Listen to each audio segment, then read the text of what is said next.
smile shines as bright as the stars at night. Her heart is as kind as can be. She has the patience of a saint, but if you push her, oh Lordy. A straight talker is Smiley. She's the salt of the earth. Make no mistake, she matters.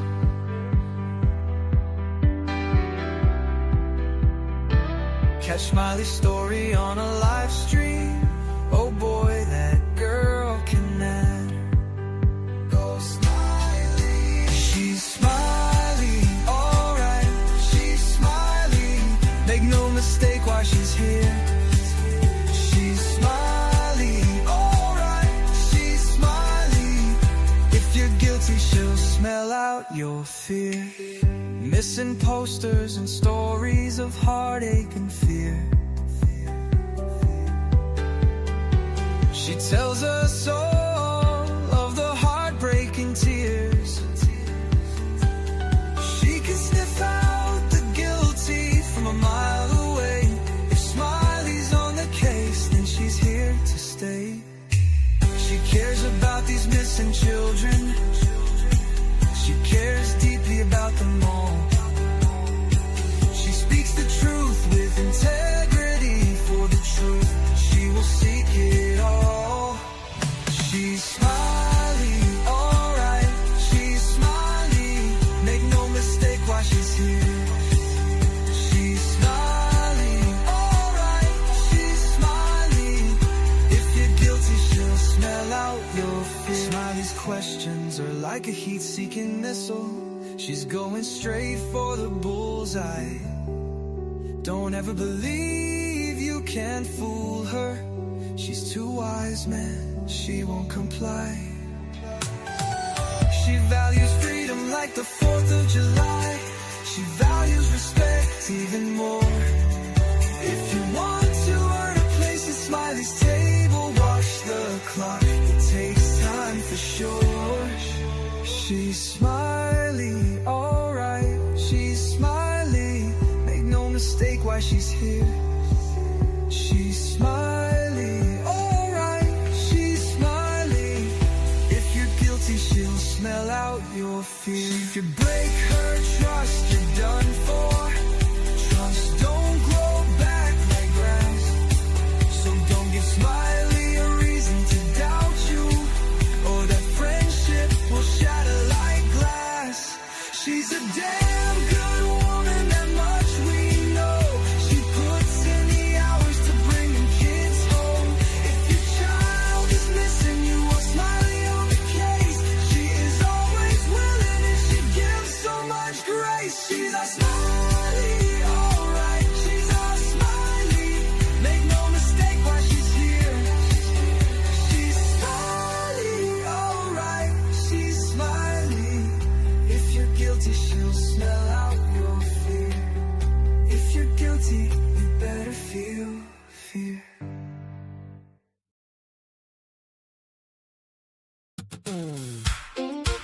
Well, hey everybody, welcome to SmileyStorey's world. Whether you've been here from the very beginning or today is your very first visit, I want to say thank you for being here. Come on in, grab your favorite drink, get comfortable. Because around here we believe in truth, respect, and a little bit of Smiley. This is more than a YouTube channel. This is family.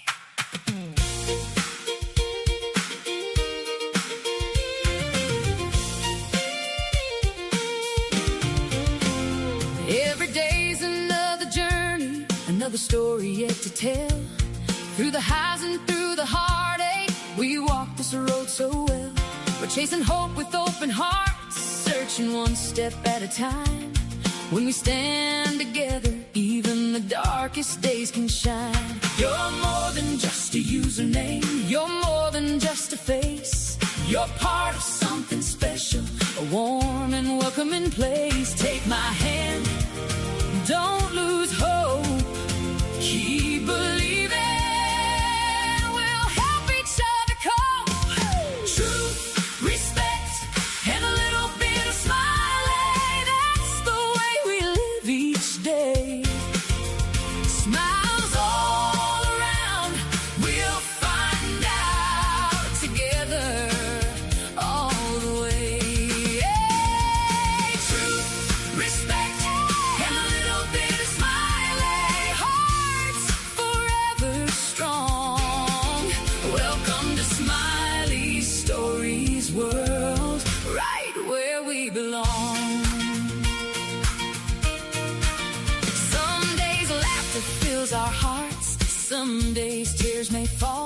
Kindness keeps us standing, love carries us through it all. Different thoughts, different stories, different roads we've known, but respect builds understanding, and this place feels just like home. One smile can change a moment, one prayer can change a day, one caring heart can make a difference in the biggest kind of way. Lift each other, share some hope, love a little louder, help each other cope.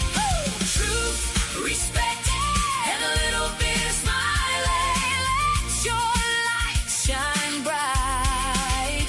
Smiles all around, we'll find out together through the night. Truth, respect, and a little bit of smiling. Hope will lead the way. Together we are stronger every single day. Now I want to say something that's very important to every one of my moderators. Thank you. Thank you for helping make this community welcoming, for treating people with kindness, for watching over our little corner of YouTube. I appreciate you more than you'll ever know. To every subscriber, thank you. For every view, every thumbs up, every comment, every share, every prayer, every encouraging message. You have helped build something beautiful. To every supporter, to every friend, to everyone who's believed in SmileyStorey's world, thank you. From the bottom of my heart, I truly couldn't do this without you. This isn't just my journey, it's our journey. Truth, respect, and a little bit of smiling. Come on, everybody, sing. Truth, respect, and a little bit of smiling. Smiles all around, we'll find out. One heart, one family. Truth, respect, and a little bit of smiling. Never giving up, always showing kindness, always choosing love. To the naysayers, smile around and find out. Because we don't hear you, we stand for truth, honest respect, and a little bit of smiley. That is what makes us smile over here.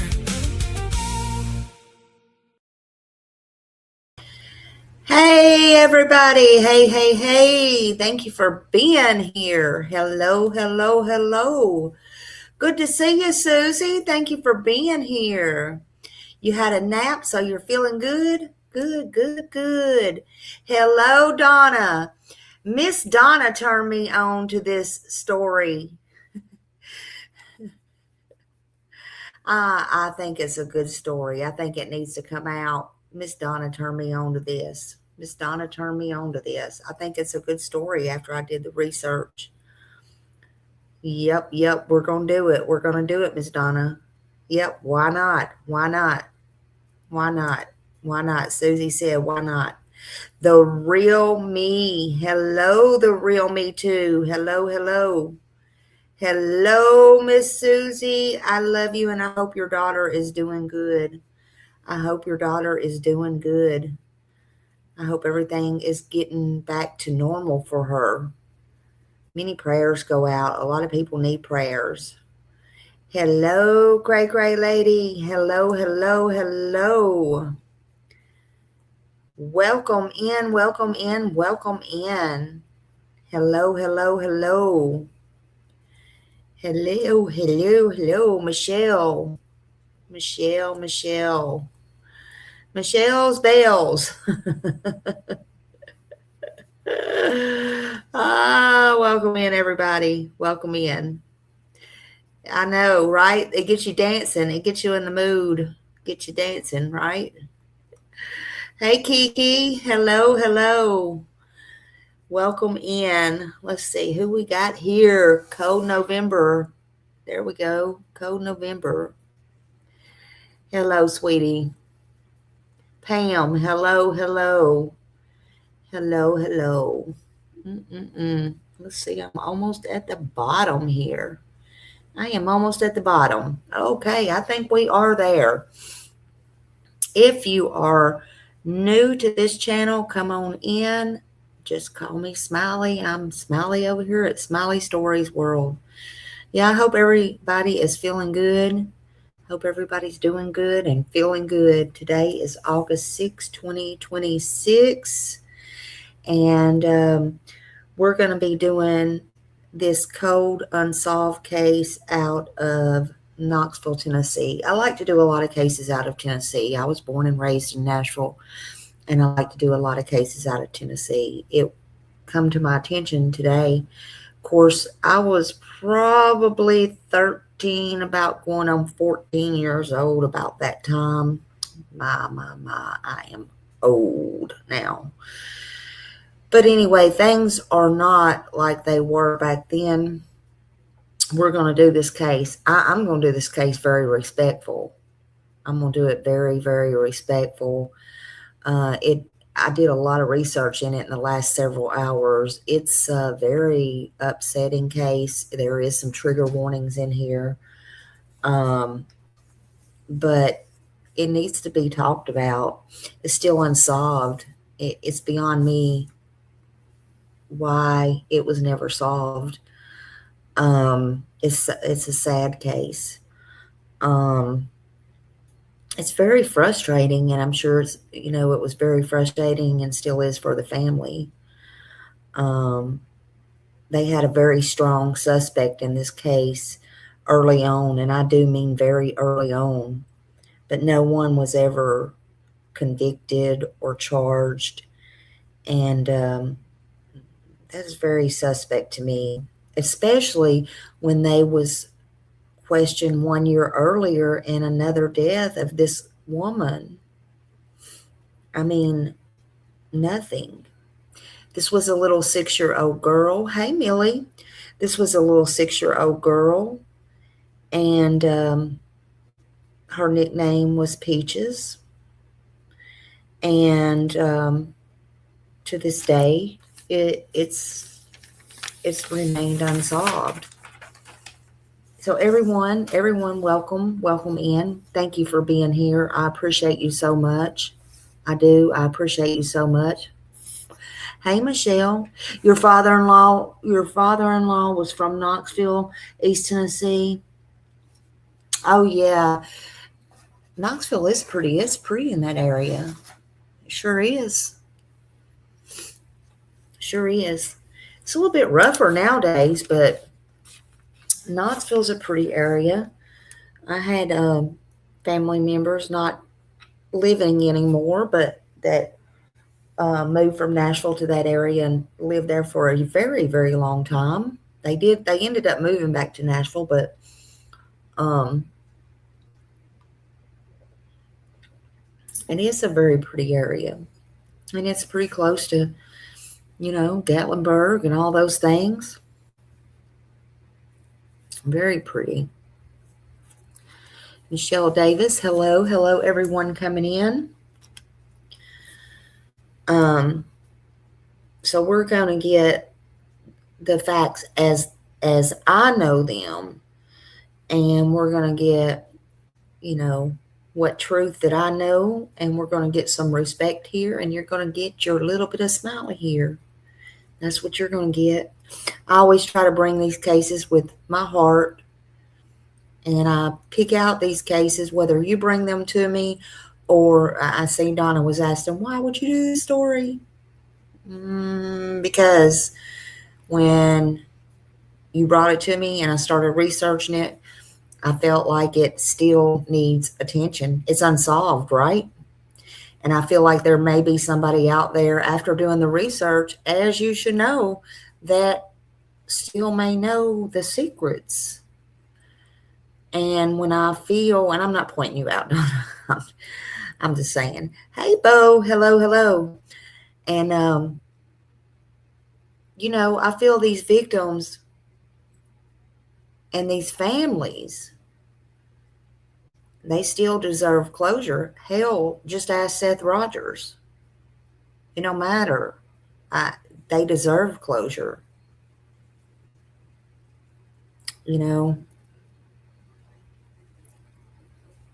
It is a sad, sad story.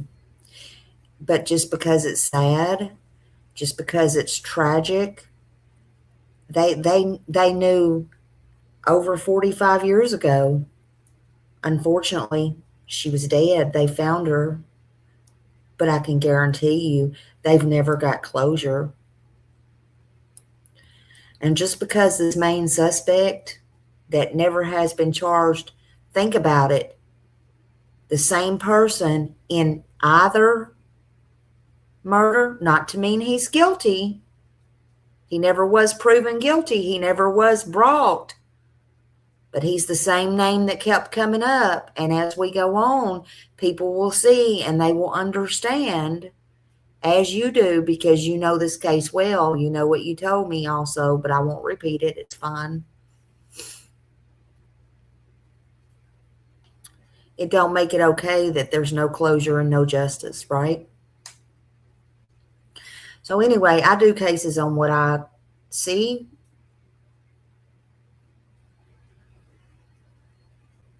And what I feel is necessary. And I feel this is necessary. And this one caught my attention. I don't care if they're black, white, green, purple, gay, straight. I'm going to tell you again, I don't care if you brought it to me or Joe Blow brought it to me or I found it on my own. If I feel it's necessary, I feel it's necessary. I don't care if I got it out of the Inquirer. If I do the research and it's true, I'm going to put it out there. Hey, one time I did the research and it happened to be about somebody on YouTube and I did not know it. And just like I tell people, oh, well, it could even be about my own family members. Don't kill the messenger. Don't kill the messenger, right? But we're going to get into it because there's a lot. Thank you, Code November Rain. There is a lot to this. A lot.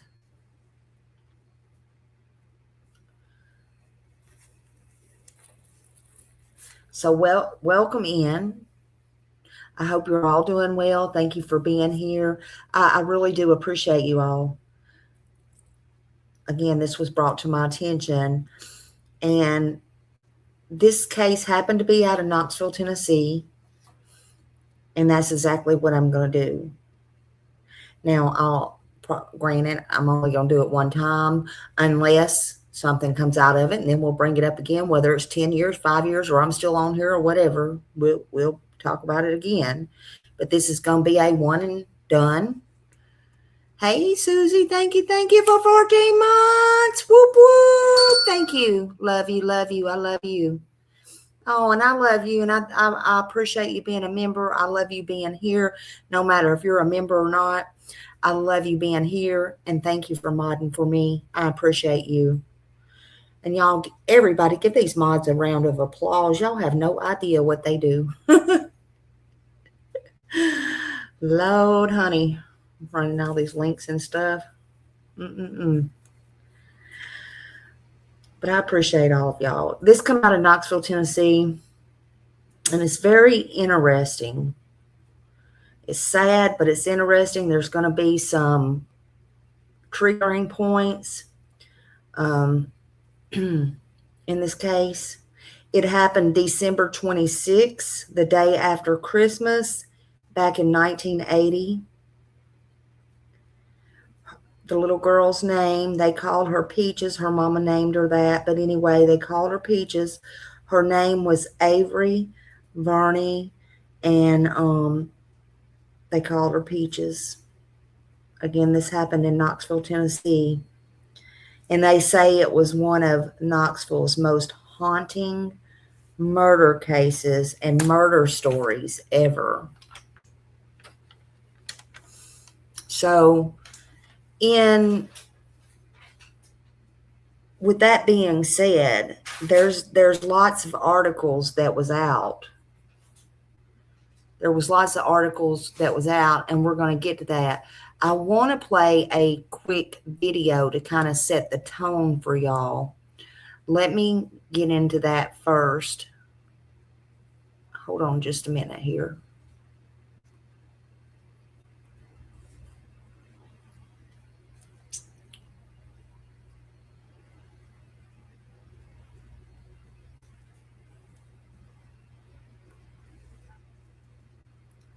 This is 10 News. Let's see. I think it's this one. Hold on a minute.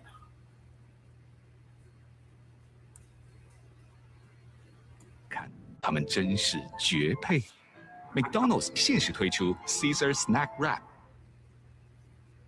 It's been nearly 40 years since 6-year-old Avery Peaches Shorts took a trip to a South Knoxville convenience store and never came back. Her body was found 13 months later. Her killer never charged. Tomorrow is Peaches' birthday. She would have been 45 years old. 10 News reporter Mark Salinger spoke with Peaches' sister about the cold case that may never be solved. Mark? Beth and John, Peaches never saw her 7th birthday. A killer robbed her of that celebration as well as many others in life. 4 decades later, her family is left pondering what her life could have become.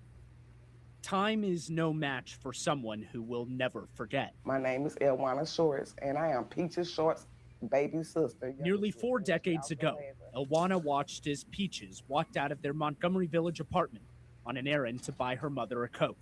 It was the last time she'd ever see her sister. I remember my mama looking out the window like, where is Peaches? Where is Peaches? As helicopters circled overhead and police officers walked the area, Peaches' disappearance triggered years of pain for her family. It would be 13 months before her remains were found. We was just crying. There's a whole lot of emotions. The 80s became the 90s, which turned to the 21st century. Still, no answers, just a yearning for a closure that may never come. What was she saying? Was she trying to fight? What was her last words? What if she were still alive? Where would she be now? Would she have a family, kids of her own? She never saw age 7. Tomorrow marks another birthday celebrated at the cemetery. Peaches be 45.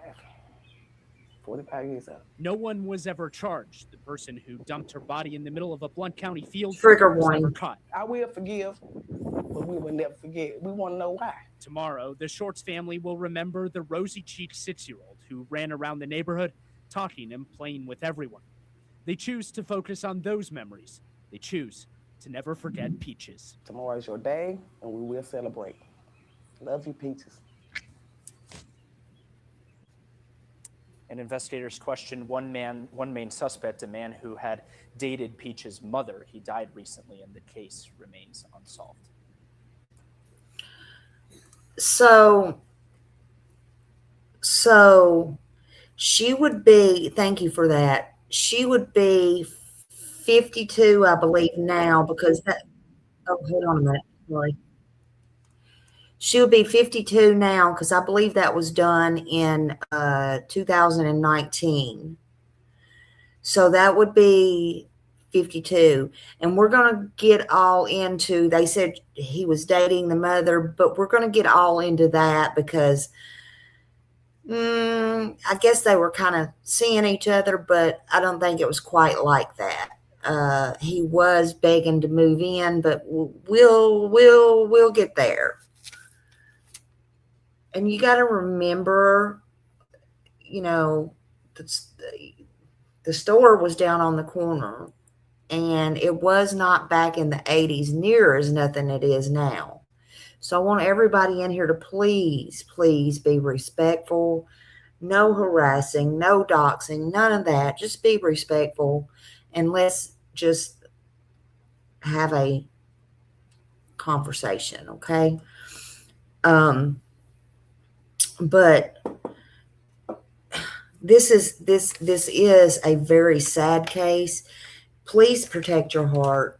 Please protect your heart. There are some details in here that's very difficult, and you know, it is definitely not intended for young children.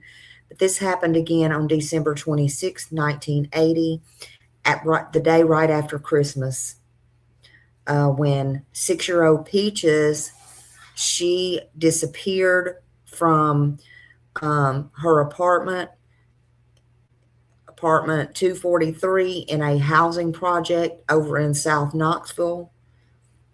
Just let that sink in for a minute.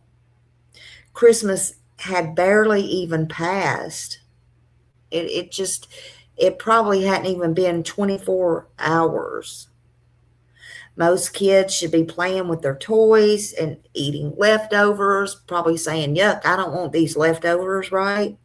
Playing with her sister, laughing. She was 6 years old. That day became the family's worst nightmare, a Christmas nightmare. Oh, here's the ironic part. Now, Donna may correct me. Now, during my research, this man died that they suspect. If it's the same guy, if it's the same one, and my research is correct, I find it ironic. He died on Christmas Eve. That's what the obituary said. If it's the same one. Ironic, wasn't it? Just saying. Just saying. Yes, thank you for that. Thank you. Let me put that up there just a minute. But I don't want to talk about him right now.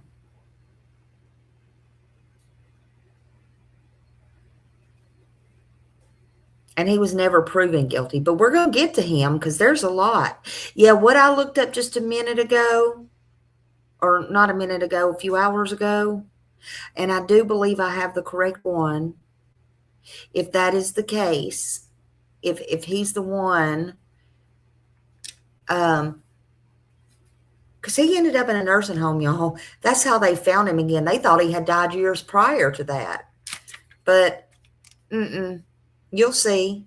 He was outside smoking a cigarette at the nursing home, and somebody spotted him. I think it was a sentinel. I don't know. But anyway, somebody spotted him there, and that's how the police got back involved with him. But anyway, we'll get into all that. I don't want to get ahead of myself.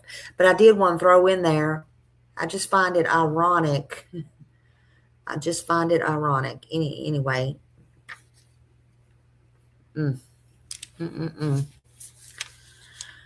But someone took her entire life. They did, unfortunately, from her and her family. This little girl deserves so much better. Her family deserves so much better. Again, no one has ever been convicted of taking her life, of this brutal crime, this cold-blooded murder. And after this research, I believe, in my opinion, that yes, this person did die, in my opinion, but I can't say for a fact. They still might be out there somewhere. But I hope hell is hot if they did, in my opinion. Sorry, not sorry. But I don't know. They may still be out there. And if they're still out there, they don't need to be. You can make up your own minds, because there's a lot to it. I can see even then, though, in my opinion, that the lawman and women had issues over in Tennessee, even back then. Like I said, I might have been 13. I don't know, 14. But Knoxville, they even had their own issues back then. You'll see that too.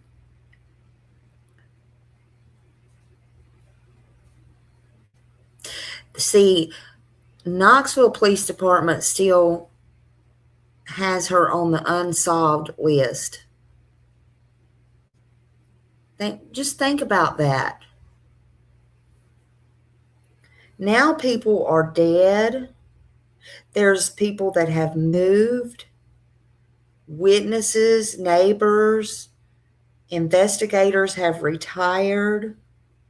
Memories, my God, memories go away, fade. But you know what? Don't anything ease that pain. Don't ease the pain for the families. It hasn't over these years. It makes the loss of a 6-year-old child to me, more worse not knowing, and it don't make the loss any easier of a 6-year-old child. I mean, they found her body. They knew and they know she's dead.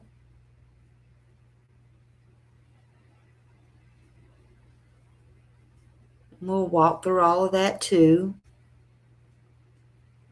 But you know what? Time does not free the person's, it don't free the person responsible from accountability. It just don't. Now, they'll either answer for it in this lifetime here on earth, that's my belief, or when they die, that's my belief and my opinion. But if it was me, whether I believe in a higher power or not, I'd much rather be safe than sorry. I'd much rather get my ducks in a row. But that's just me. I'd much rather get myself right. No matter what. No matter what you believe. I'm not going to be taking no chance like that. In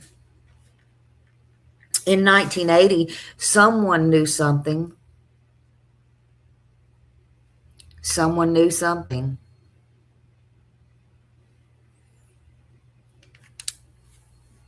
And someone slipped through the cracks.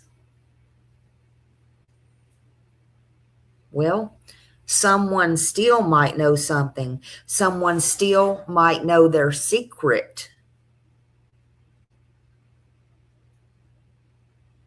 According to law enforcement, they talked to his wife, and his wife said, I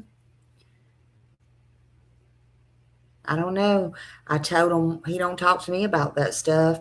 I, told him one time you might spend the rest of your life in jail. What? Say what? What? How can you be married to somebody like that? I'm just asking. Seriously? Somebody knows something.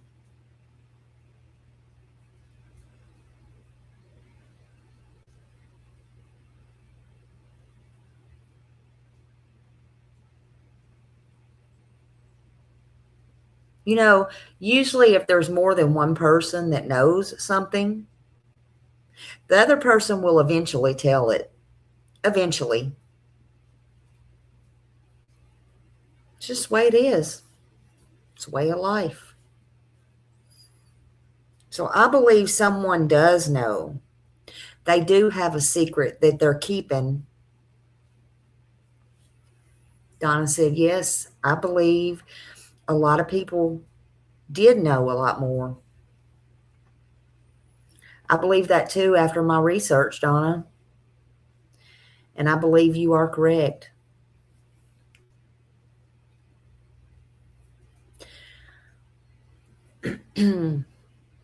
See, Donna's, I'm not going to say, but Donna's not just guessing. She's not just one of us out here reading.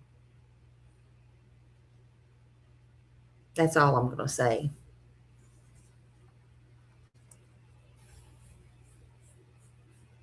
But I think she's correct on that.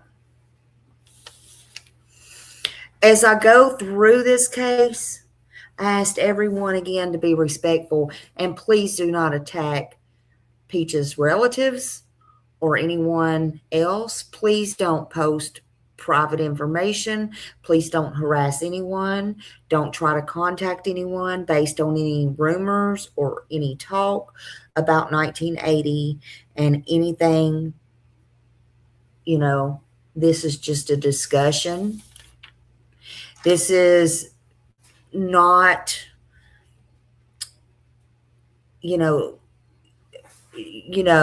this is public records that was out there, but nobody was convicted, okay?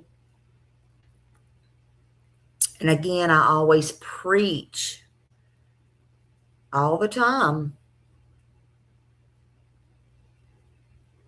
You know, parents are not responsible for things that their kids do. Not saying in this case, I'm just saying, you know, we can't always be held accountable for something somebody else does. Let me just put it that way. But if you are keeping a secret, now's the time to come forward, especially if that person's gone, right? Because if you don't, then that makes you just as guilty, in my opinion. And it's never too late. It's never too late to give this family closure. And if all this family's gone, it would not make a difference, because it's never too late to do the right thing in the name of Peaches, because she deserves that. She deserves it. And tonight I'm trying my best to give her and her family attention and awareness, respectfully, that they do deserve. Evidently, I haven't heard of this story until today. It's out there. It's in a cold case unsolved file right now. I'm sure the people that does the cold cases have heard of it. But I feel like more people need to hear about cold cases. More people need to see and hear stories like this. Because maybe, just maybe, somebody will come forward. Maybe they will remember something. Maybe they are holding a secret, and maybe they will say something.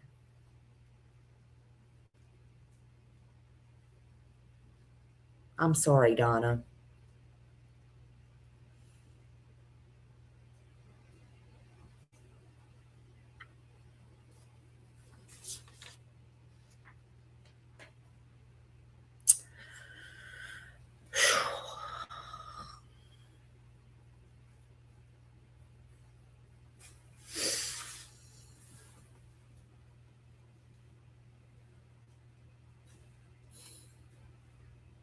These cases deserve attention.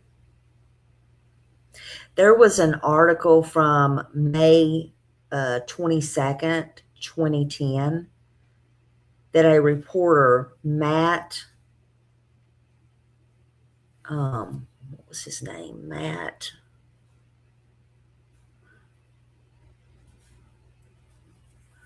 I don't remember his last name, but anyway, he wrote.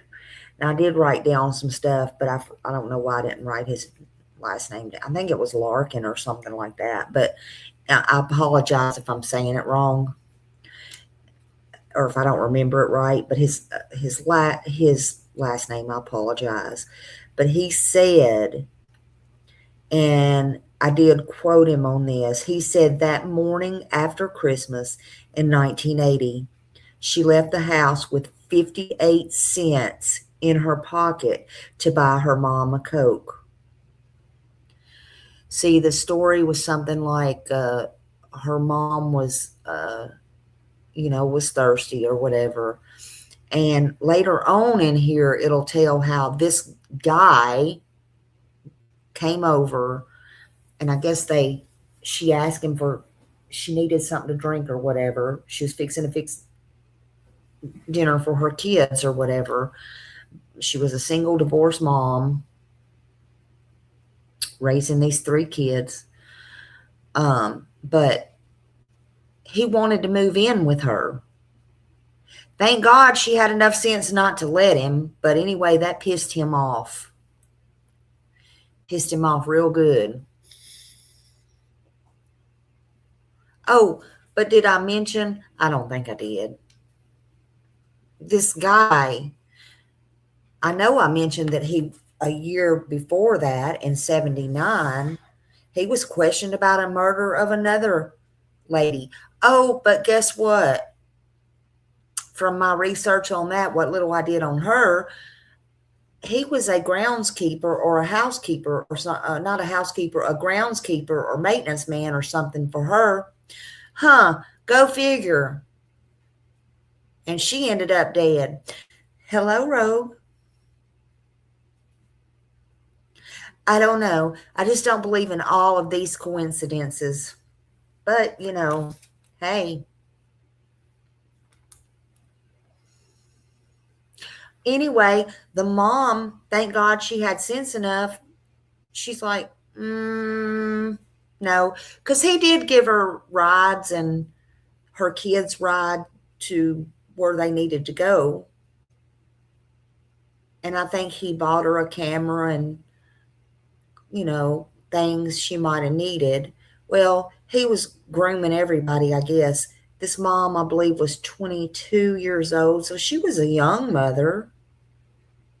So I'm not so sure. Maybe you can call it a boyfriend. Maybe he was. Maybe he wasn't. I don't know. You know, could have been a friends with benefits. Could have been just a friend. I don't know.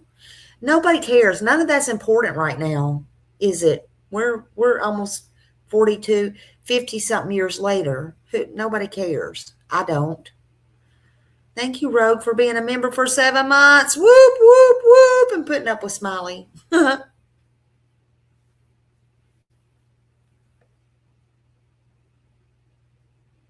the point is, he got mad because she wouldn't let him move in. From what I read, he was always either, 52 years later. Thank you, Susie.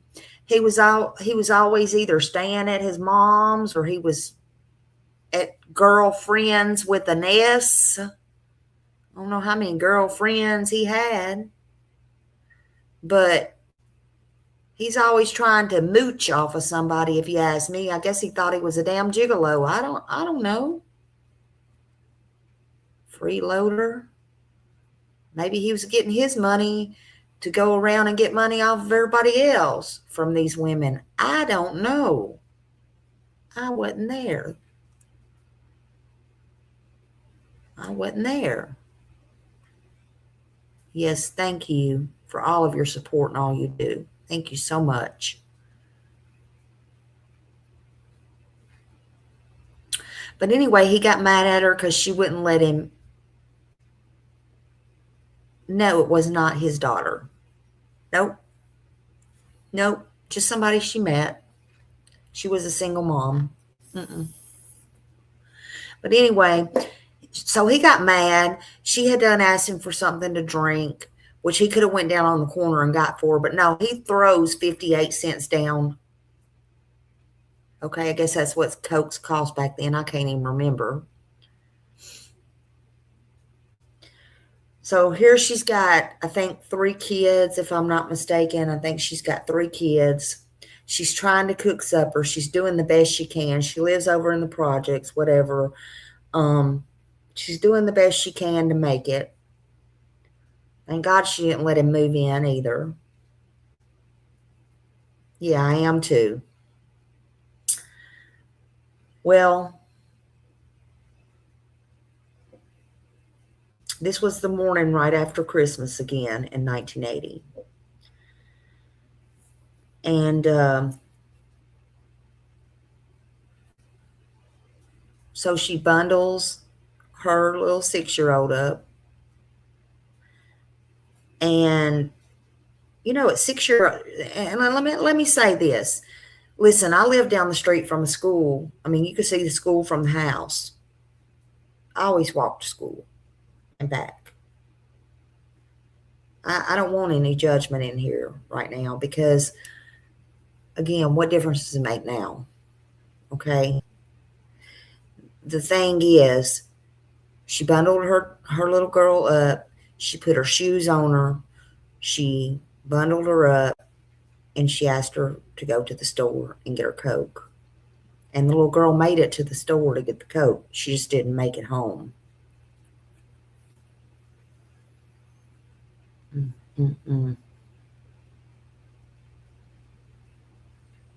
This was the morning after Christmas. She left with the 58 cents in her pocket to buy her mom a Coke on the corner at the store down the street.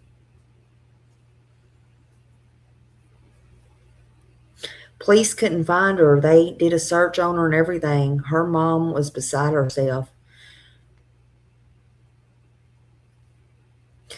A year later, she was under, and this is trigger warning, she was under a cattle chute with wire around her neck.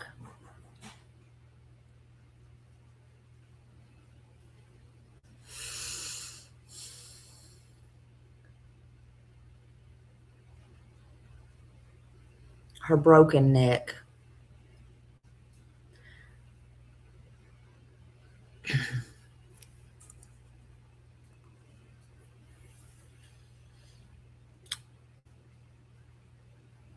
She died before her 7th birthday.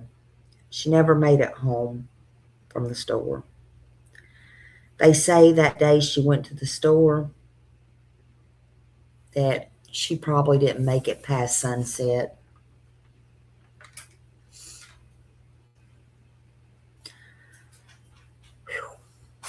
Her mother's name is Hazel Smith, and she said,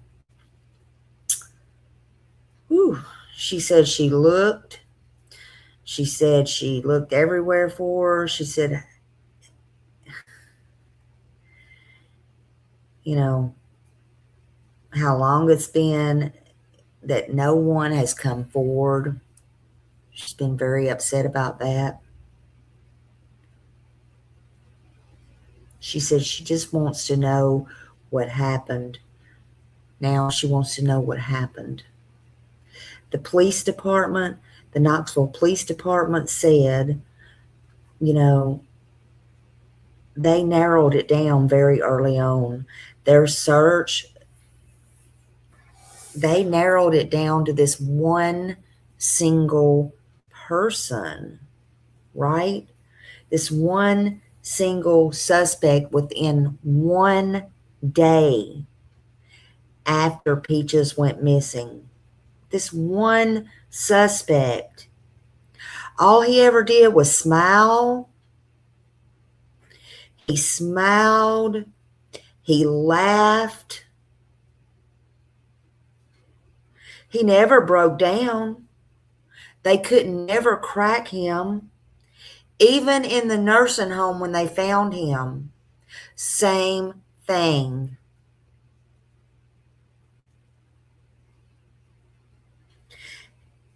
They could talk to him for hours. They said they could sit and talk to him for hours upon hours upon hours about anything, any crimes he ever did, his entire life. They could listen to his stories. They could listen to everything about any trouble he ever been in, anything about making soup or if the sky was blue. But one thing he would never, ever, ever admit, ever, was hurting a child. They could never break him. They could never break him.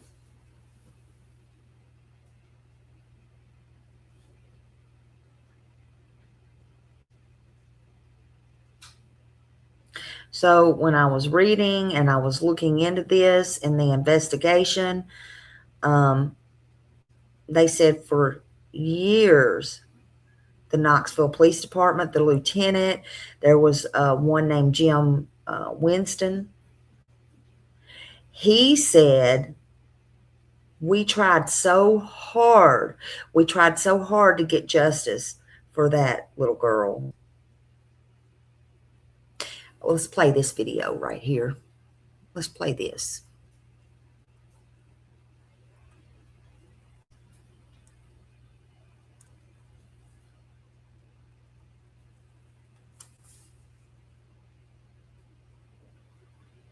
Like this other murder case.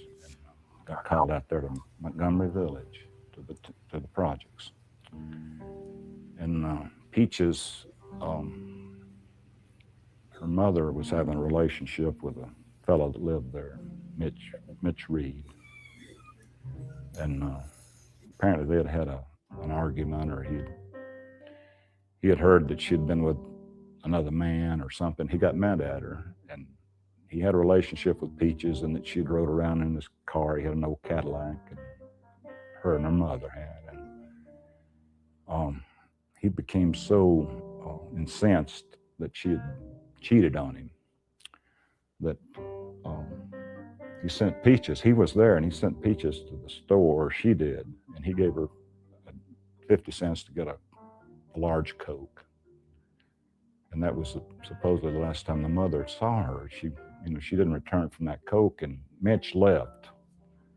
He lived there in those projects with another woman. But we weren't, when I got called out there, it was already dark the next day, and piecing it all back together, her path and everything. And it became obvious to me that she might have been the victim of this relationship that her mother was having with this Mitch Reed. He was a prime suspect. He was a coy type guy, enjoyed talking with the police, con man. And we had a... Also, listen to this detective. You can tell he still, after all these years, was so hurt by this. But I wanted to stop this to say this. Does this sound familiar to y'all about this suspect?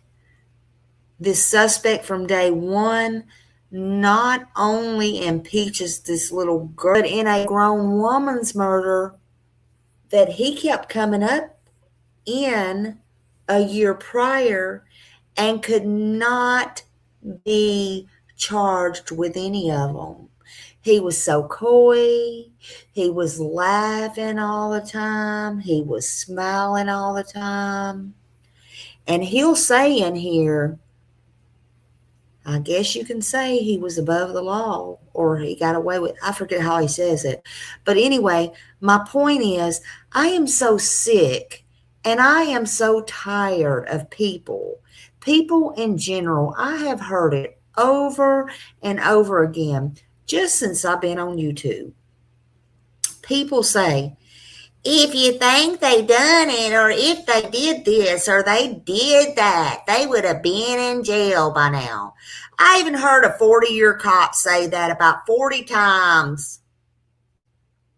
Have y'all not got any common sense? Oh, Lord, don't get me yelling. I'm raising my voice. Let me go back to this video, honey. A team, one time during that period there, that 3-month period, we had at least 10 detectives working on this case, on foot out there in the projects, running down information. We brought him in several times and talked to him, but we couldn't break him. He got an attorney who advised him to go ahead and end the deliberations with us. But we tried. Oh, wait a minute. He got an attorney. He got an attorney? Why would he get an attorney? Oh. Well, go figure that. Tried our best to get him to fess up, but he enjoyed coming in and talking with us, and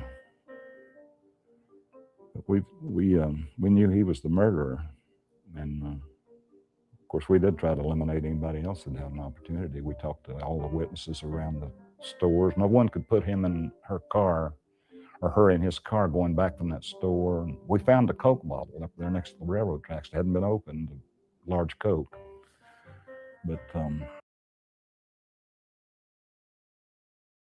Oh, I'm sorry to keep stopping this. Did y'all hear him? He said he enjoyed coming in talking to us. He enjoyed it. Huh. Whoa. Just saying.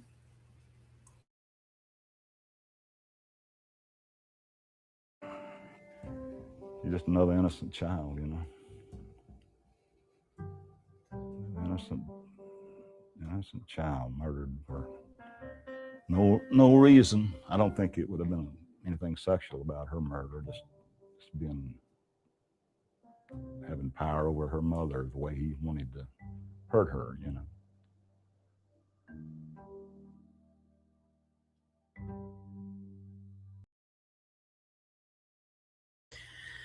I don't know about that.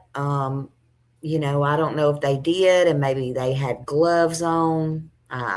You know, I couldn't tell you, to be honest. I really couldn't tell you. Couldn't tell you. But I just found that kind of interesting, in my opinion. You know, just saying, you know, because I'm just so sick and tired of people saying, well, they would be in jail, or they would be this, or what. Don't you think that? No, I don't think. Why do y'all think? Are you kidding me? Whatever. But what do I know? So anyway, this Jim Winston guy, he was the one just on screen. I do feel for him. I do feel like he tried his hardest and his best. They just couldn't break this person. And some people are master, like I said, master manipulators. And some people get away with it. Some people get away with a lot. They end up eventually getting caught. Some people never get caught. It's just the way it is. But, you know, they have to answer to somebody at some point in time, whether it be here, there, or the other. I mean, that's my belief. Anyway. So he said, we tried so hard to get justice for that little girl. He said we couldn't do anything to stop him. So I guess today, you know, that man is still a suspect, but he's dead.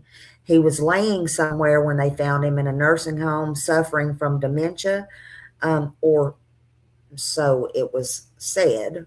And I don't mean to minimize that, but, you know, when you're a master manipulator, well, that's all I'm going to say to that, because I don't want to have all these people jumping on me for my thoughts and my opinions, but whatever.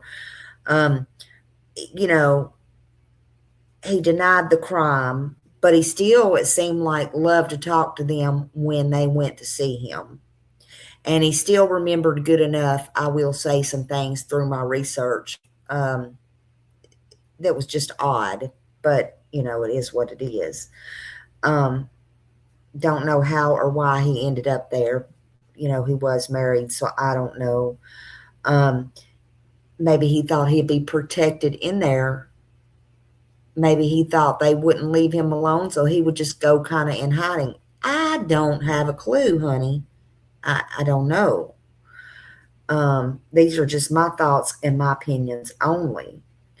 But he told them from the nursing home, when they found him out, when they didn't find him, somebody else saw him because they thought he'd done been dead. They just kind of gave up. This case went cold, unresolved. And somebody, I believe, if I'm not mistaken, it was from the Sentinel, but whatever, they got in touch with the police because they saw him outside of the nursing home, honey, smoking a cigarette. So anyway, the cops got back involved. They went out there many times. They talked to him. And he denied the crime. And he said it was not true. It wasn't me. And he promised them it wasn't him.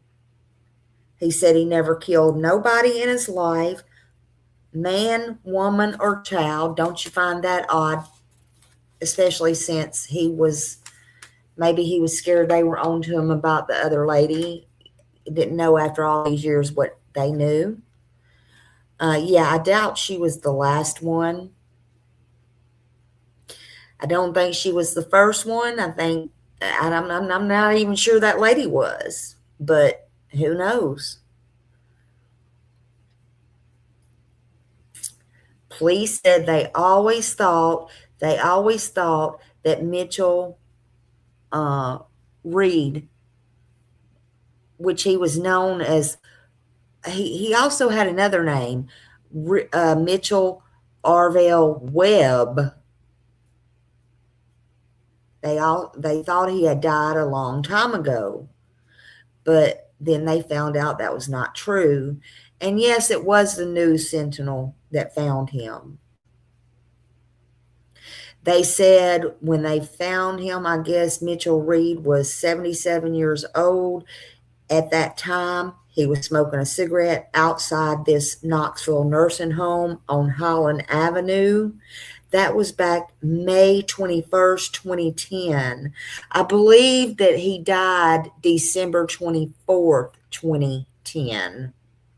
So he didn't live long after that. Maybe he got scared to death. I'm sorry. Maybe he got scared to death.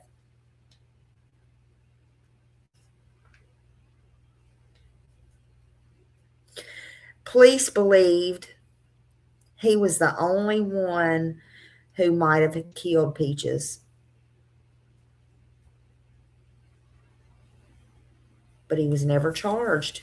Never could charge him. You know, this man played catch me if you can all the time. I mean, this story is wild. Donna wasn't playing when she told me that.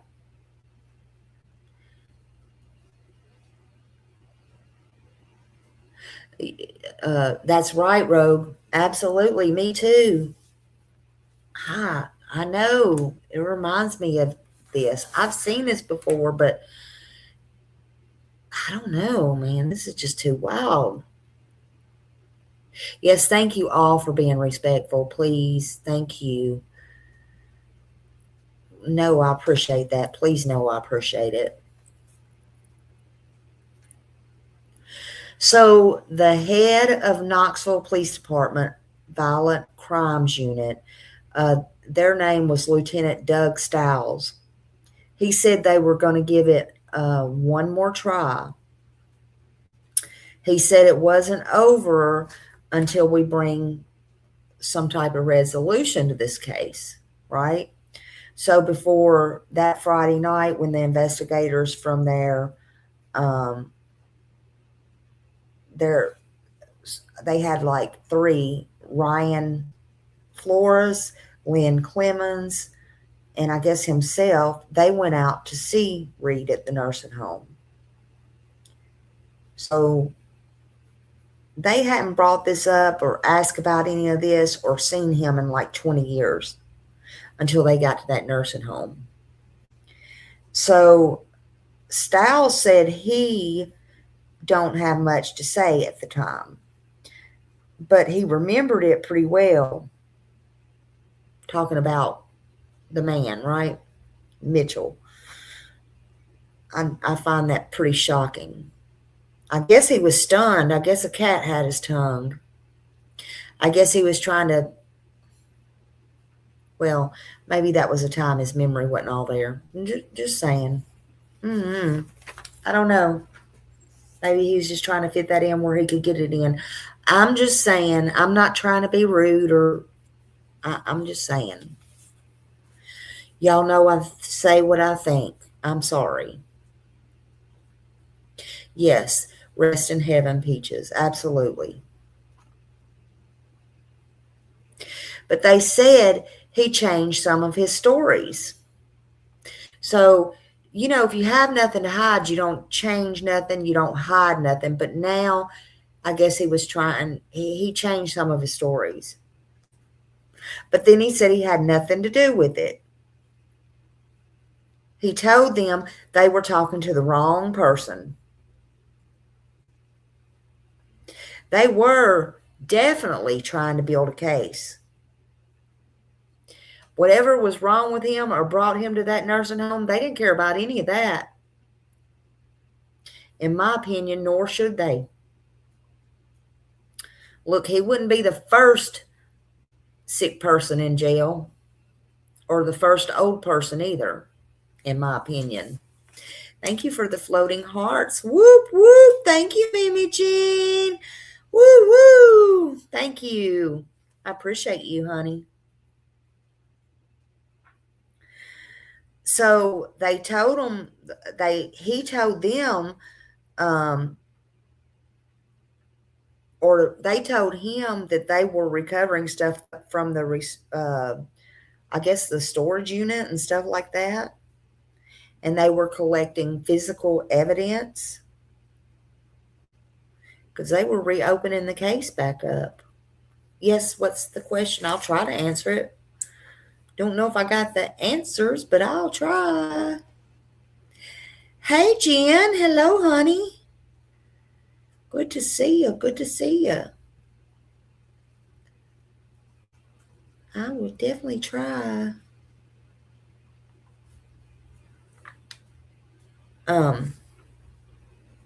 But sad they were not, they were still at a dead end with all this. Does anyone know what made them narrow down to him in such a small time? Well, they said they had him from day one.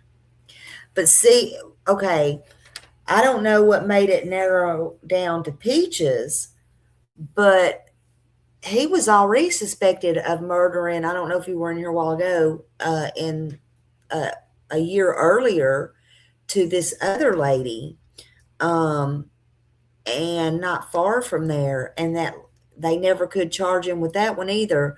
But with that lady, he was her either maintenance man or yard person or something.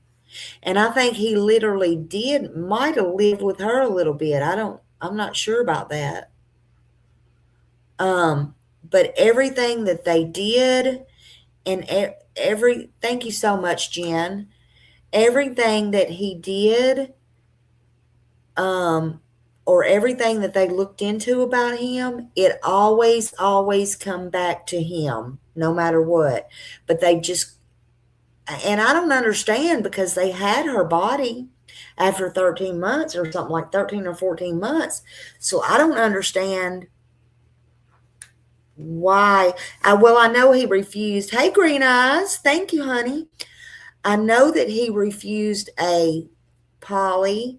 He got a lawyer, and his lawyer shut him down, told him, hey, shut him down.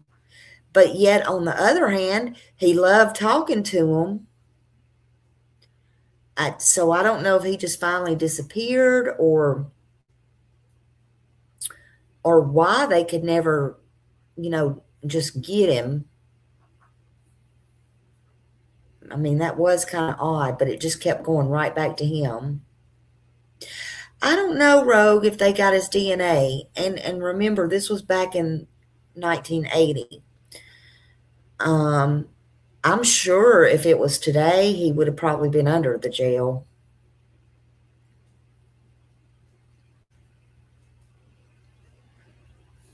Just my thoughts and opinions. But they said that Mitchell Reed did not feel scared one bit. And they said that not anything. He was not scared of the police. He was not scared of any threat of being arrested. He was not scared of being put in prison. And they said he was not scared of any of that at all. He just wasn't scared. In my opinion, I know y'all, nobody cares about my opinion, but in my opinion, I think he pretty much would have welcomed, even at 77 years old, going to prison, because in my opinion, the only difference would have been he couldn't have stepped outside when he would have wanted to smoke a cigarette outside the nursing home. He probably wouldn't have gave a darn at that point. He would have had bars in front of him. He couldn't have done what he wanted to, but at that point, it really didn't matter.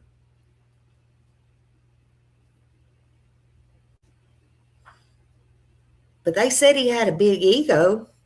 He didn't care at all. Now, here we go with his wife. They talked to his wife, Mary. His wife was named Mary. So, yes, I'm sure, Donna, I have the right person that died on Christmas Eve. His wife, Mary, they said she used to tell him, they asked her about this and if, how she felt and did she think he did this or whatever. And his wife, Mary, said she used to say that he would be an old man in jail. Now, that's kind of odd, don't y'all think? I think that's very interesting. He would be an old man in jail. Actually, I think she said he'd be an old man in jail or in a nursing home. Maybe she put him in a nursing home because she didn't want to deal with him no more. Oh, yeah, cold November rain. Yeah, maybe he was. Maybe the first sign she got that she could put him in there, she put him in there. Maybe that's just where he stayed. Yeah, that's what I think, Rogue. I think she knew exactly. I think she's got this secret. I think she's still alive. And I could be wrong, but I think she's still alive. At least she was at the time the police found him. I would have to do a little bit more research and see in the last, since 2019, if she's still alive. But I think she knows the secret. Definitely. So after Christmas was over on December 26, 1980,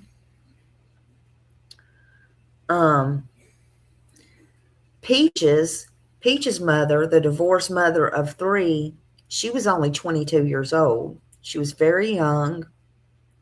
She just finished her last cigarette. She was getting ready to make dinner, like I said, for her children. To me, she seemed like a good mother. She was a young mother, but she was a good mother.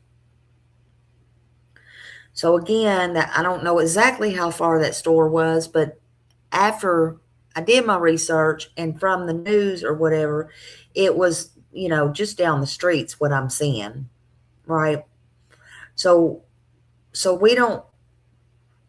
we didn't have as much worry back then as we do now. Kids, like I said, they walked to school down on the corner,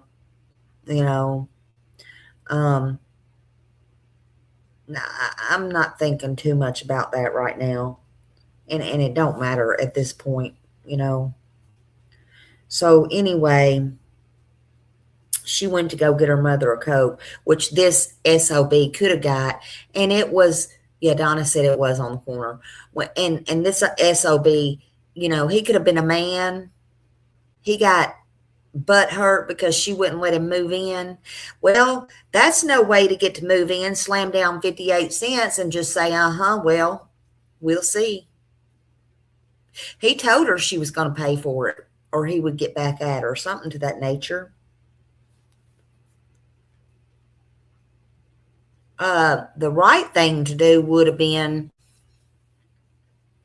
to go down there and get her a Coke and bring it back and say, well, I'll see you later.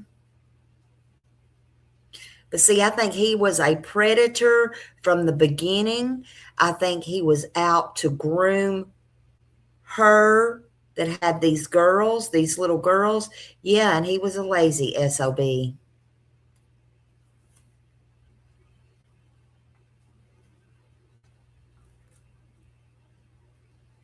In my opinion.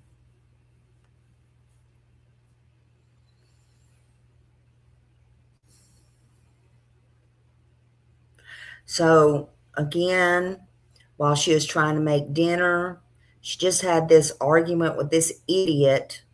I don't even know what to call him. I'm sorry. I hope he's rotting in hell somewhere. And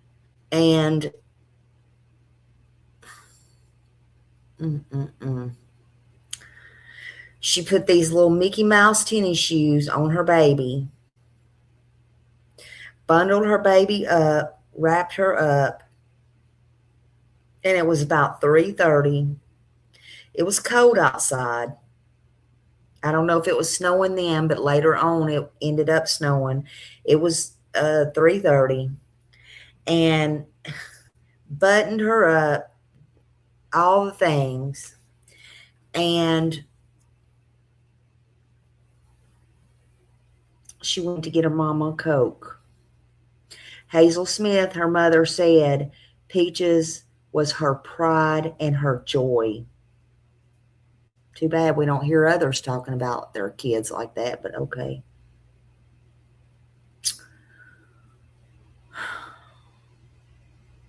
She said when she was born that she had the perfect little round face, and she looked like a little peach, and so she started calling her Peaches.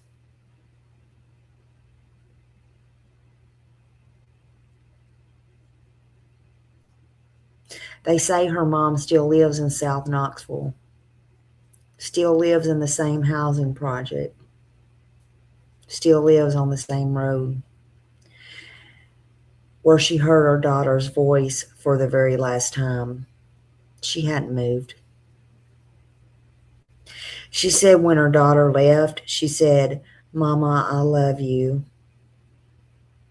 She said, "Every day I think about that and it hurts me." Thank you, Mimi Jean. She said, "Every single day I think about that and it hurts me."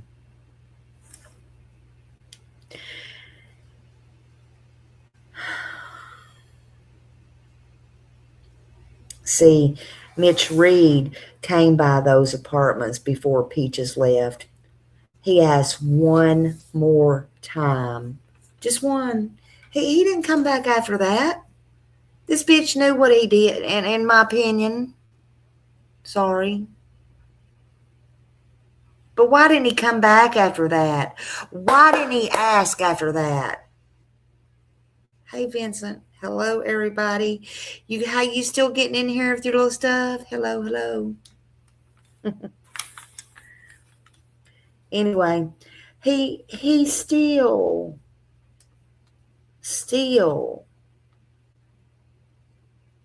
did not come back after that. See?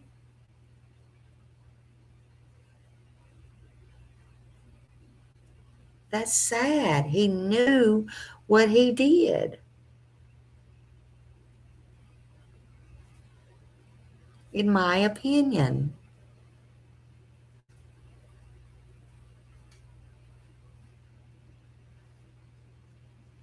But he come by that one time. That one last time to ask, could he move in? Thank God she said no.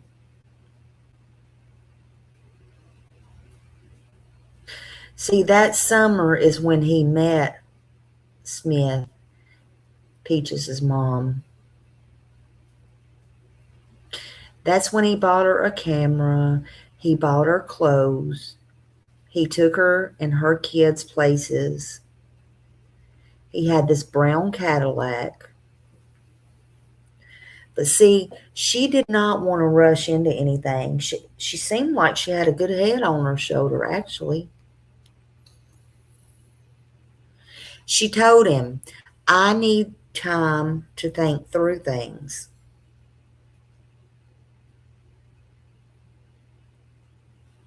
I think that was pretty reasonable. But again, he went from one bedpost to another and then back to his mother's, right? Something she said, it was her gut feeling, I guess. That's what I would say. But she said something just told her he could not be trusted. I think she was right. That's what she told the police officers.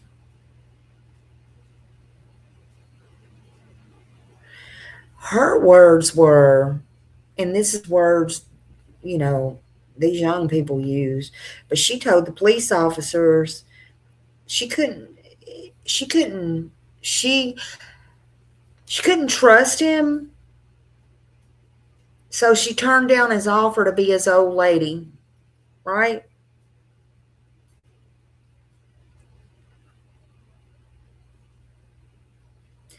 And then he said, I'll get even. I'll get even. That's when he threw the 58 cents down on the table for the Coke and he left. Why say, I'll get even and throw down 58 cents?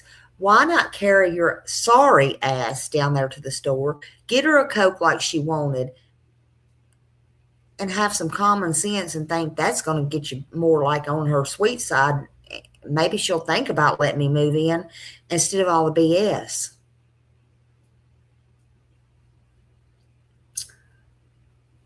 But no, Peaches had to get bundled up and go to the store while she's cooking supper for all of them.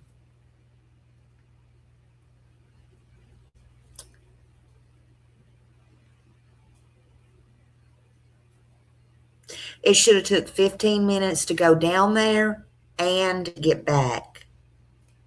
That's not one way. That's to go down there, get the Coke, and come back. It was very close. But they say 50 minutes later, her mother was looking for her everywhere. She called the police. She didn't know what was going on.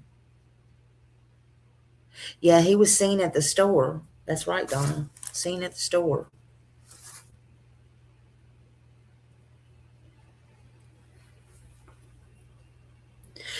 But she said, her mother said that she would not have gotten the car with anybody she didn't know. Not with a stranger. And then there was snow. But there were searches everywhere. They had dogs. They had rescue squad. They had all the things. They had everything. And look, y'all, this was the time back then that the whole Adam Walsh thing was going on. So people were scared. Look, people were scared.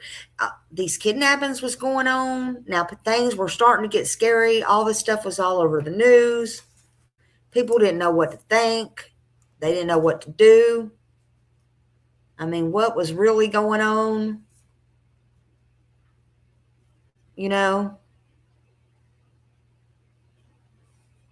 People wasn't sure, but they were scared. So then in Montgomery Village on December 31st, this is in 1981, there was a psychic that got involved, Bobby Drennan, I believe. He was from over in Morristown. They have pictures in the newspaper with him on one PI on the side. They have Jim Winston. We just saw him on my screen. He's the one that was very sad about this. He was from the Knoxville PD. He was on the right side. Then they had Michael Patrick. He's with the News Sentinel.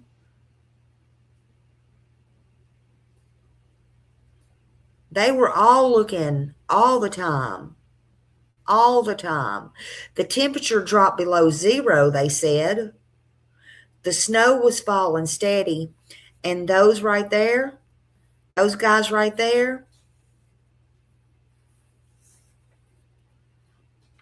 you know what they said? They said, quote, they said, we knew we would have a body eventually, but we don't know where. And that's what Winston stated. But winter ended. Spring started again. Christmas came again. Another New Year's went again.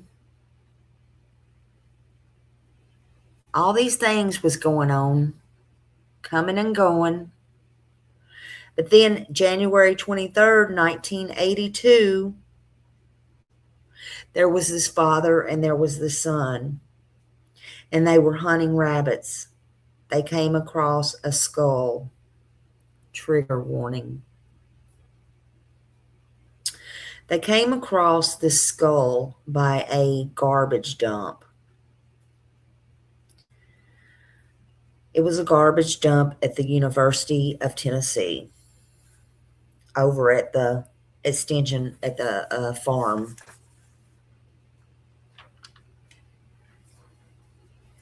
Yeah, it was so odd. It was. And that was located right off of Singleton Station Road over in Blount County. Right there, and this was odd to me, right there was a pair of Mickey Mouse shoes laying next to a cattle chute that had been turned over. So I was like, wow. During, rain, sleet, snow, something could have carried a shoe or shoes off, wind. Good Lord. I'm like, that's a miracle them shoes was right there. Almost made me wonder, did they take them back and just sit them there when people was looking? I'm just saying,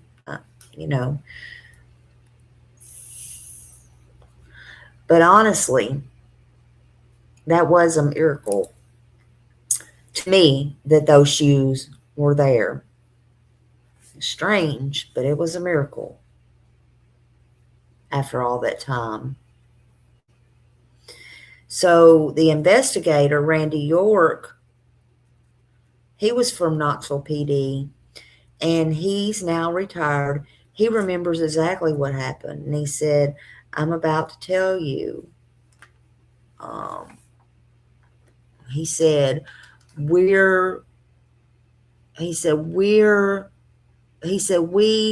push up on it, and sure enough, this is triggering. Sure enough, there lay her little body. There lay her little body with wire wrapped around her neck. Her hair still had ribbons in it, and her pigtails on her head where her head should have been.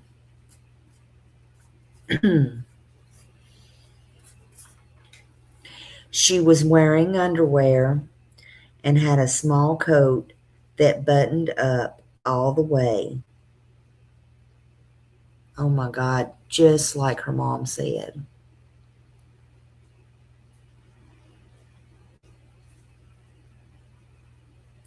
So then there was a forensic anthropologist. He said that the bones were particles in the grave. He said they were given to her parents. And he said they gave her parents a grave for a burial. Whew, giving me chills. He said this case, people got, a new start. He said Peach's body was found, but at this point, they had talked about more. They had talked about so many times this suspect right here. He said they talked about more people, but every single time it kept coming right back to this one person. Every single time. Every time Mitch Reed, his name kept coming up. The body was found about 1 mile from Reed's parents' house in Rockford, which was about 15 minutes from Montgomery Village. Her remains was in very bad shape.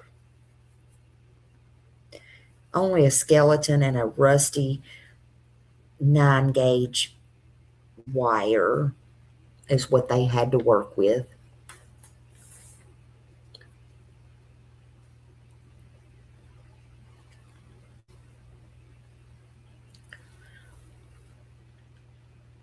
The wire was found to be made in the 1940s. They found that out.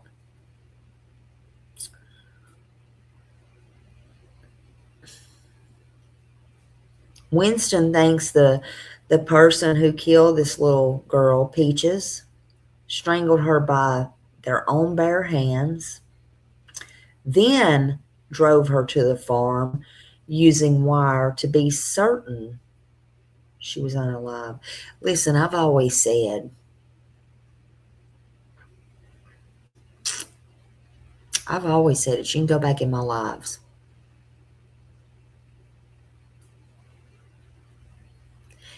Also, if you strangle somebody, that's a very personal thing to do. So, was that something they were doing because of her mother? I mean, you know, I'm not blaming her mother, but I'm just saying because I don't even know. I don't even want to go there.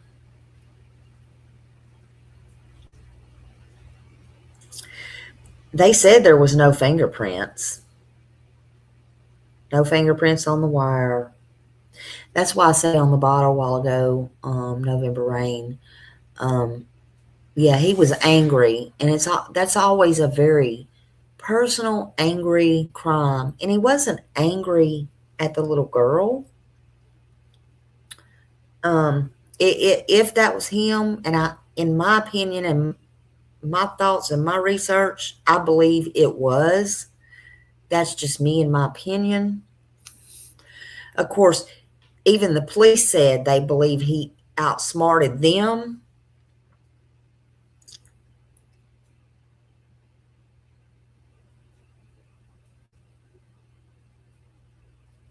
But see, starting as early as 15 years old, Mitchell Reed had troubles.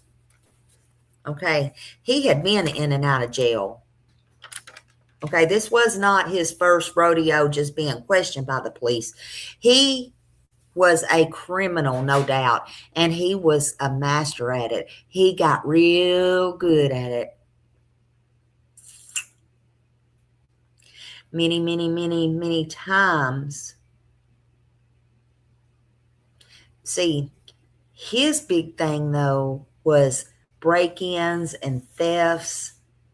But see, only God knows what else. And again, just before this with Peaches, he was questioned in the murder of, at the time, a 62-year-old woman. Her name, if y'all want to research that, is Emma Brewer. She lived on Western Avenue in Knoxville, Tennessee. But no charges was brought in that either. And again, he was not afraid to talk to the police. He was not afraid of the police. They said he loved being center of attention. They said he would always smoke. He would smile. They said for him, life was always all a big trick. That's what they said. They said they could talk to him for hours. Again, like I told y'all earlier, I don't know if you're just coming in, but they said they could talk to him about anything for hours. His crimes, his life, anything under the sun,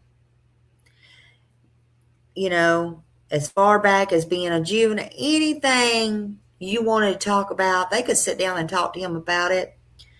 And he would talk to you about it like you were his best friend.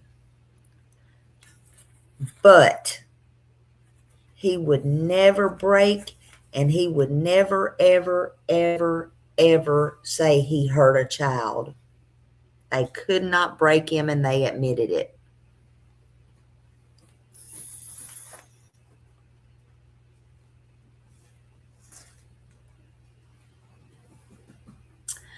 The scent of Peaches was found in his Cadillac. But to be fair, I have to say this. We can't go on that because remember, he took her mom and the kids places. So how reliable would that be?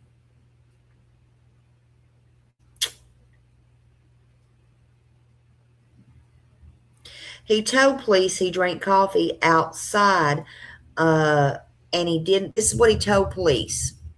He told police that he drank coffee outside, I guess when he left and had the fight with the mom, right? But he said he did not see Peaches. Now, he said no to a polygraph. Why? I don't know. They're not admissible in court, but what do I always say? If you have nothing to hide, don't hide nothing. So anyway, he said no to a polygraph, and not only that, he said no to a polygraph a year earlier in Emma Brewer's case. That makes me question him a whole hell of a lot more. Now, this man will sit down and talk to you about anything under the sun, all the criminal things he's done, everything in the world. Don't matter to him. But he will tell you in a heartbeat, I did not hurt a child. I did not hurt a child. Okay. I can understand you may not want to take one on Miss Emma. But why don't you want to take a polygraph on the child then? You didn't hurt a child. You never hurt a child. Never thought about hurting a child. Well, what you got to lose, honey? Just asking. Just asking. See, it makes no sense. Make it make sense. Sure does. Makes you wonder how many others are out there. Sure does. Oh, but remember, cold November rain.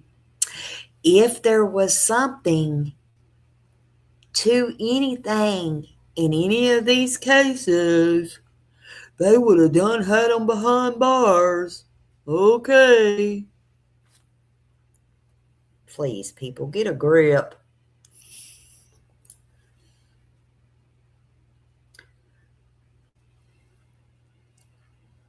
Sergeant Ray Perry also, he's now retired, and he was when this was told.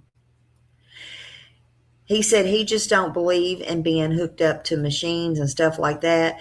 He said, if I was lying in the hospital dying, I wouldn't allow them to hook me up. And he was talking about, I guess, if they gave, a polygraph at that time he was in the nursing home or whatever. I don't know. But at one time, they thought they got a break. There was a boy who told police they said they saw Peaches talking to a man outside the store in a brown Cadillac who looked like Mitchell Reed, but he was just a kid. And so the police thought maybe his parents might have pressured him. I mean, give me a freaking break. Okay? So they didn't use his testimony or anything. They didn't go on that. And again, they just didn't do it. Whatever. Yeah, that's what I'm saying, bro. What the helly? You know? So Mitch Reed went back to jail in 1980.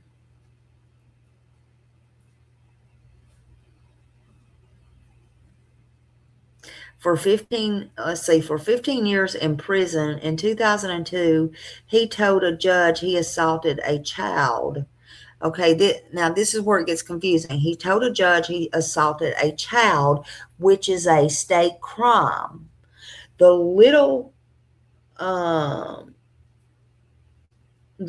health care of Fort Sanders nursing home is now, and this was back then, back in 2019, where he spent his time on a bed and a breathing machine, and he could barely stand up. Well, he could stand up to go out and smoke a cigarette, right? Because that's how they found him.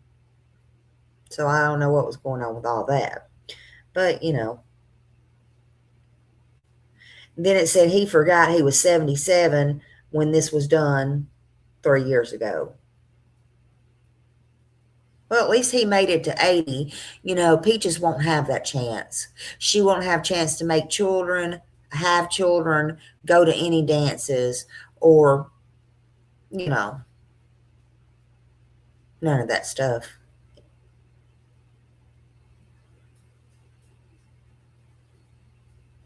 So when they asked his wife, they said his wife hesitated and said,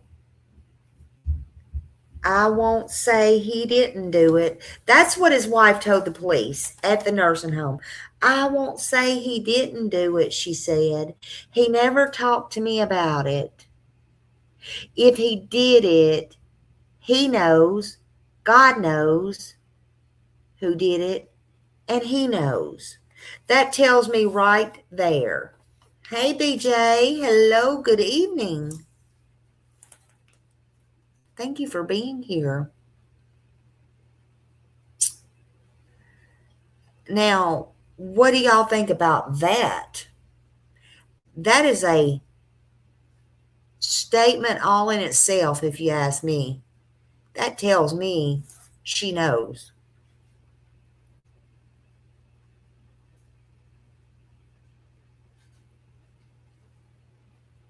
She said, he never talked to me about it. If he did it, he knows, God knows who did it, and he knows. Yeah, she know. And like I said, sounds to me like she knew he did it. Sounds like to me that's the answer right there. But I think I would have probably run her in at that point for some very hard questions and maybe even a polygraph.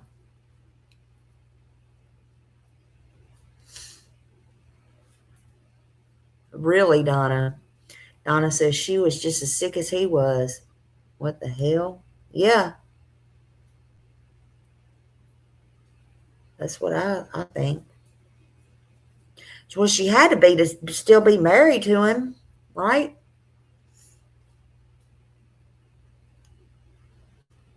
I think she should have been interviewed, because if they can't get you through one person, sometimes they can get you through the other person. You know. Absolutely, Ro.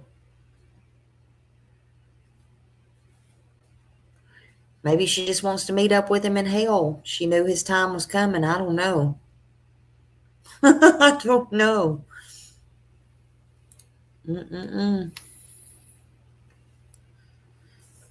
But I sure think it's awful. I really do. Peaches' real name is Avery Vernie Shorts. Again, they called her Peaches. She was 6 years old. She did not deserve this. I want to bring this conversation back to her. Enough about that piece of shit. She should have had on December 26, 1980. She should have been just an ordinary child with just an ordinary day in the neighborhood, possibly playing in the snow. Just a day in the life. A little girl who just celebrated Christmas. Instead, that's not what happened. It became the day her family started living this nightmare with questions that no family should ever have to carry. Now, more than 45 years later, the questions are still there. Yes, Peaches was eventually found, but there was no answers. There's really been no closure. Someone took this little child, this little girl's future away.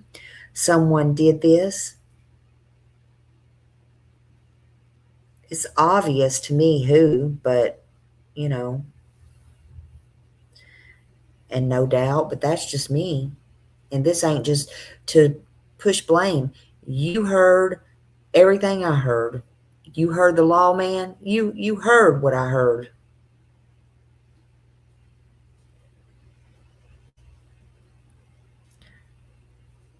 Someone knew what happened. I believe that someone,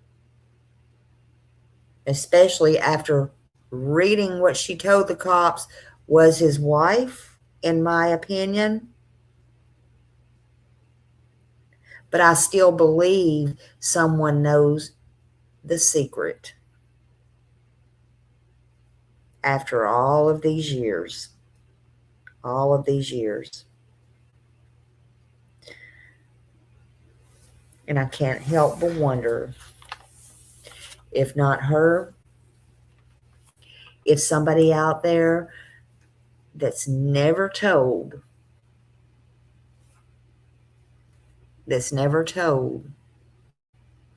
knows, or if it's more than one person.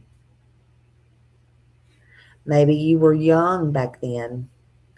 Maybe you were afraid to speak. Maybe you could have heard or been told something years later.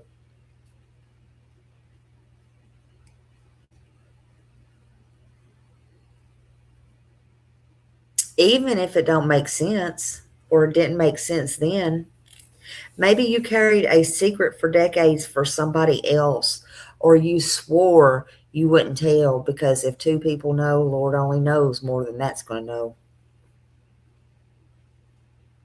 Secrets make you sick, in my opinion. Whatever the reason, it's not too late to do the right thing. If you're still out there, it's not too late to do the right thing. You don't have to announce it to the world. Take it to the legitimate police. Take the information directly to law enforcement and allow them to investigate and determine what matters and what does not matter. And remember, an unsolved case does not give us permission to decide if someone is guilty or innocent. We can ask questions, we can discuss, and we can have our own thoughts and our own opinions. And oh boy, are we going to over here. But accusations are not evidence, and theories are not convictions either. But Peaches deserves better than this. She deserves better than having her story buried under rumors and put up on a shelf somewhere unresolved. She deserves the truth. She deserved the truth then. She deserves it now. We're halfway there. At least she was found. But it's not finished. It's not over. It's not done.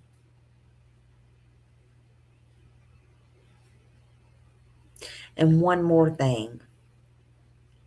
If Peaches was alive today,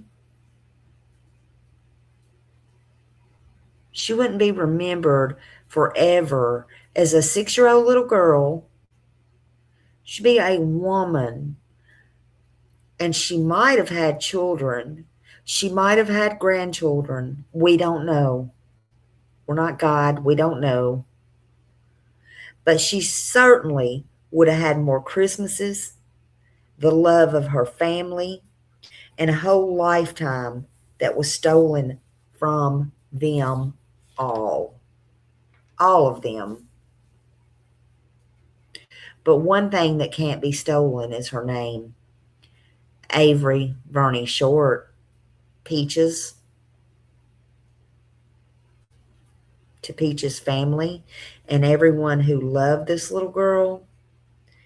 If you ever see or hear this, I believe you all deserve answers.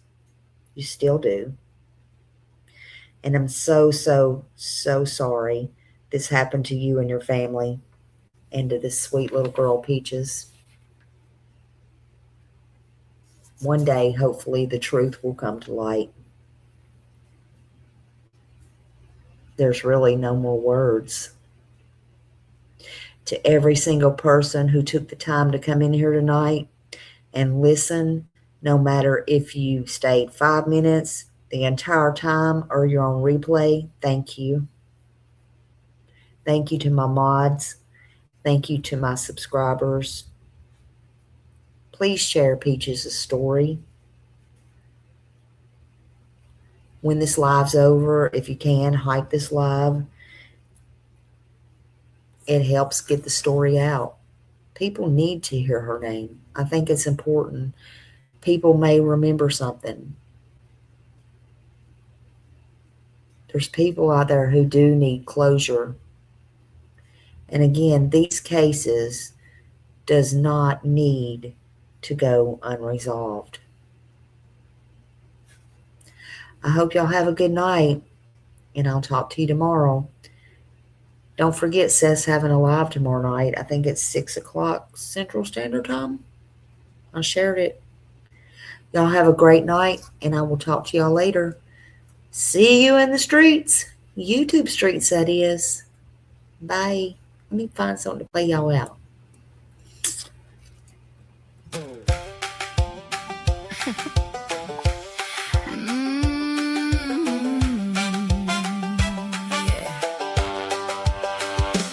She's from Nashville, Tennessee, nearly 59 and wild and free. Send the gifts to Cash App, honey. Birthdays don't come free. She showed up to Disney World, and the whole dang place was closed. Just smiled and said that track's for me, and struck a fabulous pose. Her job to do better than yesterday. Now that's a flex. She's got too many family members, and a few she won't confess. Loyal until you're not worth it. That's a Smiley guarantee.